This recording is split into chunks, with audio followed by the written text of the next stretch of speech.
விழுப்புரம் மாவட்டம் திண்டிவனம் கீழ்விசிறி கிராமத்தில் ஜூலை 25, 1939 ஆண்டு தமிழர் நலனுக்கான விதை உதயமானது. சென்னை மருத்துவக் கல்லூரியில் மருத்துவ படிப்பை நிறைவு செய்த மருத்துவர் ஐயா ராமதாஸ் திண்டிவனத்தில் உள்ள அரசு மருத்துவமனையில் 3 ஆண்டுகள் பணிபுரிந்தார். பின்னர் ஏழை மக்களுக்கு சேவை செய்யும் விதத்தில் 2 ரூபாய், 3 ரூபாய் என மிக குறைந்த கட்டணத்தில் ஏழை எளிய மக்களுக்கு மருத்துவம் பார்த்து வந்தார்.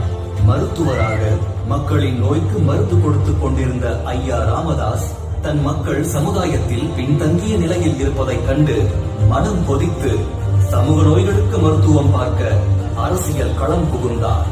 மக்களை ஒருங்கிணைத்து உரிமைக்கான போராட்டங்களை முன்னெடுத்தார். சமூக நீதிக்கு குரல் கொடுத்து இவர் முன்னெடுத்த போராட்டங்கள் தமிழகத்தை உலுக்கி கேள்வி கேட்டது. அதிகார